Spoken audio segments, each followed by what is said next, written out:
The thing that for me connects it is that we're talking specifically about the hiring of the armorer in this case. So if he was directly involved in hiring her, or if he should have been involved in hiring her, so that specifically, and then also like the other things that we're talking about leading up to this that would be having to do with safety, and the interview we'll get into it, is the other safety concerns that other people had, specifically having to do with firearms. But we'll continue. He's admitting to at least a tangential role in, it seems to me at least, admitting to a tangential role in hiring the armor, because if this was the process for hiring the director of photography, and he was in on those discussions, and he's like, well, I've got this person, what do you think about her, she's great, one would presume that a very similar discussion was had about the armor, because why not? So it might make him part of that process too.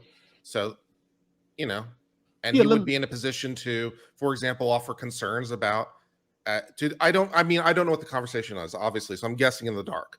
But if it's a new person, maybe he said, or it's someone who has this experience, he would be in a position to say, we need someone with more experience or something like that, or express concerns or whatever. So I don't know what actually happened in reality, but there's questions that are now raised in my mind that seem plausible. Yeah.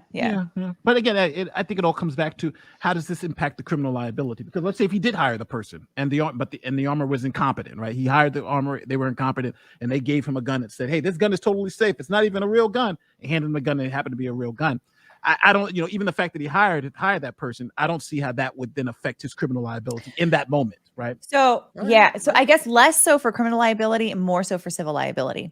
For wrongful death claims and for negligent hiring, that kind of stuff. So I'm not 100% sold, man. If you got negligent hiring in a person, and you're in a position to hire this person who's going to be in control of this thing, and you're taking that risk, and it might go to assumption of risk. I mean, on a negligence or recklessness standard, obviously not for intentional, but even possibly knowing, depending on how deep we want to go into this cut, but that would still be civil in a civil suit, though, I think, Kurt. Yeah, because you're talking about somebody. I'm not sold on the non-impact on the criminal aspect, though. Yeah, I just would like to, because again, she has some experience, right? She's done this before in another movie. This is a low budget movie, so you're trying to cut costs.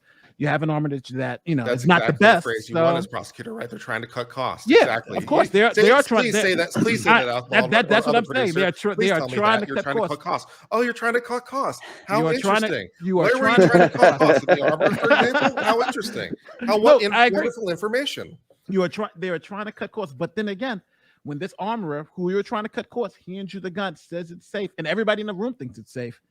It's just hard for me to say that it's criminal. It's hard for me to overcome that, to then say that he's criminal liable. I think maybe he's liable for, like you're saying, the bad hiring, but criminal liable, I just don't see him. All right. Okay. Well, we'll disagree about how aggressive we could be on that one. At least in the hypothetical. We're like 2 minutes in. I know. Full four.